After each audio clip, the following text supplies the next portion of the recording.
Brasil, coração do mundo, pátria do Evangelho. Capítulo 8. A invasão holandesa. Se à raça negra eram impostas as mais dolorosas torturas nos primórdios da organização do Brasil, não menores sacrifícios se exigiam dos indígenas, acostumados à amplitude da terra, propriedade deles.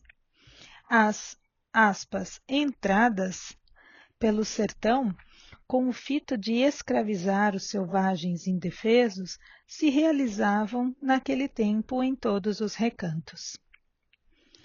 Tabas prósperas eram incendiadas de surpresa, no silêncio da noite. São famosas e comovedoras as descrições que desses fatos guardam os documentos antigos. Somente de uma vez, uma caravana de portugueses capturou mais de 7.000 homens válidos, mulheres, velhos e crianças. E quando os mamelucos guiadores não convenciam os naturais de que deviam acompanhá-los às cidades mais próximas, para que as caçadas humanas se verificassem com pleno êxito, as cenas de selvageria nodoavam a Floresta Virgem, enchendo de pavor os caminhos atapetados de cadáveres e de sangue coagulado. Como represália a tantas crueldades, os tamoios nunca se harmonizaram com os portugueses. Desde o princípio da ação destes, foram seus declarados inimigos. No seio dessas lutas devastadoras, em que venciam a maior parte das vezes, as criminosas astúcias dos colonos, eram os padres piedosos os que mais sofriam, experimentando a angústia de se verem desprezados pelos seus próprios companheiros da raça branca, nos sertões ínvios e hostis. A alma simples dos naturais se mostrava maleável aos seus ensinamentos, aos seus apelos, aproximavam-se dos núcleos de civilização. Aldeavam-se para uma vida ordeira que os colonizadores destruíam com as suas taras infames e seculares. Anchieta e quase todos os outros missionários das selvas brasileiras sustentaram demoradas lutas, defendendo os indígenas fraternos.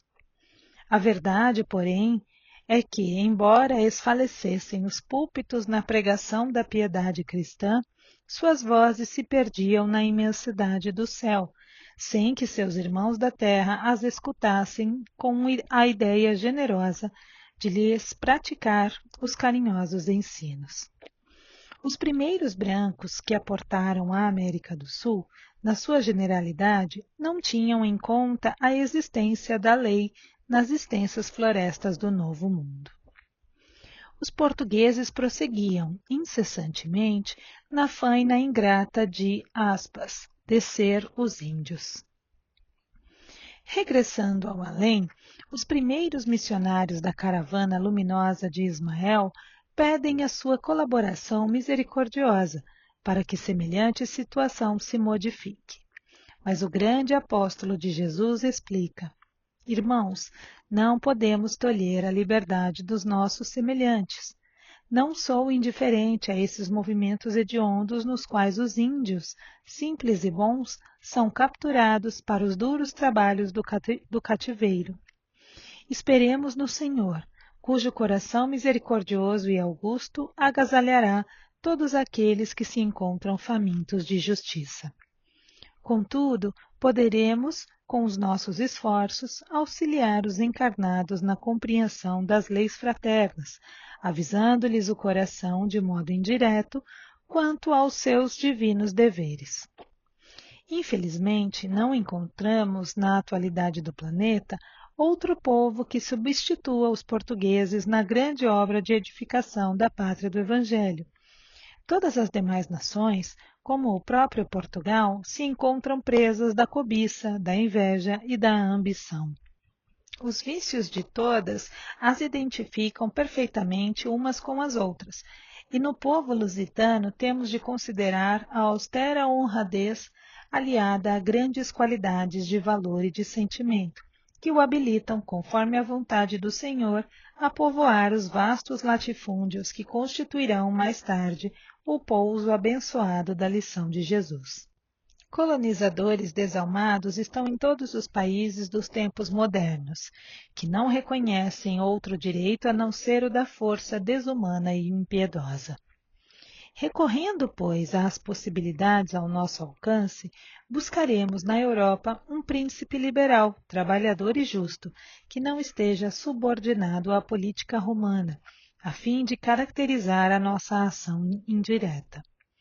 Traremos a sua personalidade de administrador para a parte mais flagelada da nova pátria, a fim de que seus exemplos possam servir aos que se encontram na direção das atividades sociais e políticas da colônia e beneficiem de maneira geral a nação inteira. Ele virá na qualidade de invasor, porquanto não encontramos outros recursos para a adoção de providências dessa natureza, mas a sua permanência no Brasil será curta e eventual, apenas durante os anos necessários a que suas lições sejam prodigalizadas aos administradores da nova terra. Preliminarmente, porém, devemos considerar que os seus companheiros não serão melhores que os portugueses, no sentido da educação espiritual. A época é de profundo atraso de quase todos os indivíduos, e é para expelir essas trevas da consciência do mundo que nos teremos de sacrificar nas atmosferas próximas da Terra, trabalhando pela vitória do Senhor em todos os corações. Os fatos se verificaram, consoante as afirmações do iluminado preposto de Jesus. Em 1624, a pretexto de sua guerra com a Espanha, os holandeses tomavam de assalto a Bahia, sob o comando de Johan van Dort.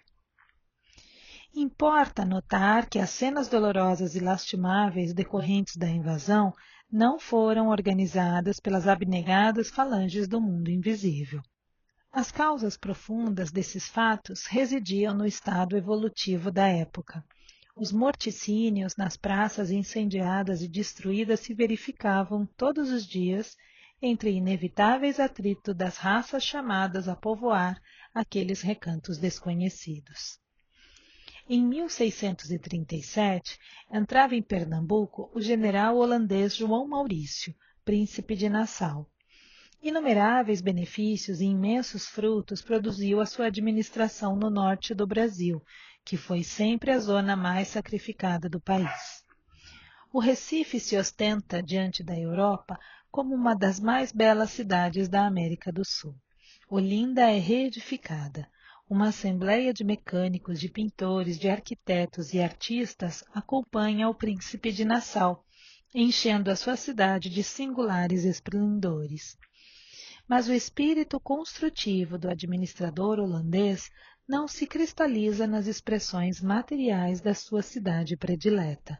O amor e o respeito que vota à liberdade fazem-no venerado de todos os brasileiros e portugueses de Pernambuco, cujas terras, naquela época, desciam até a região do Paracatu, em Minas Gerais.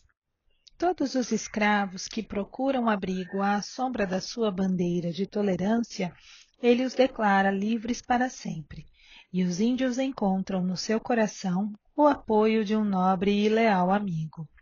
Maurício de Nassau estabelece a liberdade religiosa e administra Pernambuco, inaugurando aí a primeira liberal democracia nas terras americanas, tais a justiça e a liberdade com que se ouve em seu governo.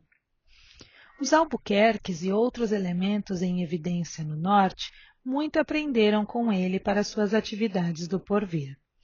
A realidade, todavia, é que a lição de Nassau fora preparada no plano invisível, para que os colonizadores da terra brasileira recebessem um novo clarão no seu caminho rotineiro e obscuro. Em socorro da nossa afirmativa, podemos invocar o testemunho da própria história, porque, terminado o tempo necessário à sua administração no Brasil, o grande príncipe holandês regressava à pátria, por imposição dos espíritos avarentos que militavam, nessa época da Companhia das Índias, na política holandesa, sem que encontrassem substituto para sua obra na América.